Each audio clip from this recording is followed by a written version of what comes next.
علی گڑھ جامع مسجد کے شاہی امام کی کڑی प्रतिक्रिया، आतंकियों के खिलाफ सख्त कार्रवाई की मांग। अलीगढ़ जामा मस्जिद के शाही इमाम मौलाना खालिद हमीद ने जम्मू कश्मीर के पहलगाम में निर्दोष पर्यटकों पर हुए आतंकी हमले की कड़ी निंदा की है।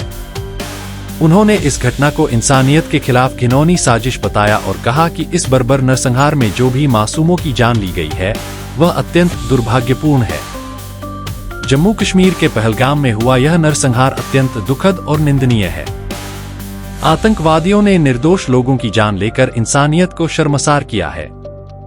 इस दुख की घड़ी में हम पीड़ित परिवारों के साथ खड़े हैं। इस्लाम किसी भी बेकसूर की जान लेने की इजाजत नहीं देता और जो ऐसा करता है वह नापाक है। शाही इमाम ने आगे कहा, हम केंद्र सरकार से अपील करते हैं कि इस जघन्य कृत्य को अंजाम देने वाले आतंकवादियों और उनकी सरपरस्ती करने वालों के खिलाफ सबसे सख्त कार्रवाई की जाए ताकि भविष्य में कोई भी ऐसे घिनौने कार्य करने की हिम्मत न कर सके। उन्होंने भारत सरकार द्वारा पाकिस्तान की ओर सिंधु नदी का पानी रोकने के निर्णय को भी उचित ठहराया और कहा कि यह एक सही दिशा में उठाया गया कदम है। देखिए, जो हादसा पहलगाम में परसों असर पेश आया है वो बहुत अजीब है। न जाने कितने मासूमों की जान गई है। हमारे शरीयत में एक बात कही जाती है कि किसी एक इंसान की जान नाहक लेना पूरी इंसानियत का फेल है। यहाँ तो इतने लोग गए हैं, ज़ाहिर के उनके साथ जो कुछ बीती है, उनके घरवालों की भी बीती है, उनके बाल बच्चों की बीती है, उनके और दूसरे ताल्लुकीन भी है, वो उनका नहीं जानता है।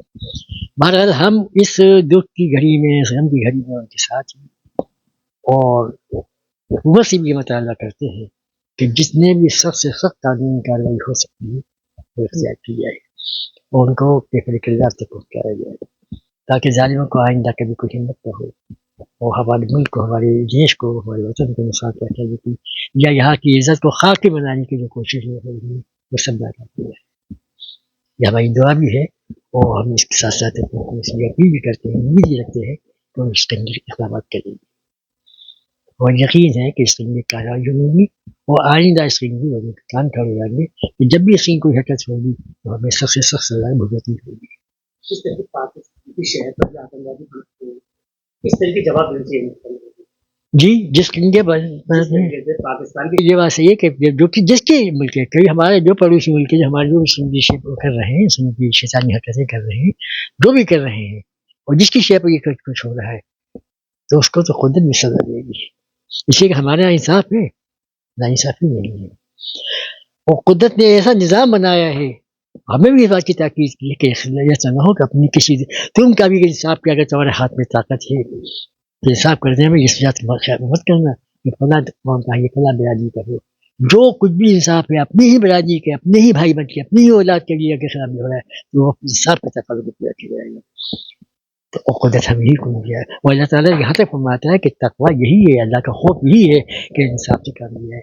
वो जानता है वो कि तुम जो कुछ भी कर रहे हो दुनिया में हम उससे बाखबर है। अगर तुमने कोई इंसान नाइंसाफी काम लिया और दुनिया में कहते हो भाई इंसाफ का काम नाइंसाफ करना तो तुम्हारी ज़बान से कहने कुछ नहीं होता।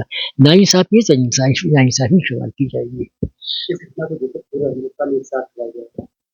हम भी के साथ हैं, पूरे हिंदुस्तान को हुआ, हम भी पूरे हिंदुस्तान ने अपने साथ कर लिए है और दोष बदोश है। और ये जिस तरीके से अपोजिशन पार्टी के बंदा कहा था कि अपोजिशन पार्टी ने हुकूमत की ये यकीन दिलाया है कि इस मसले में हम आपके साथ है, तो हम भी यकीन दिला रहे हैं कि पूरी उम्मत के साथ है।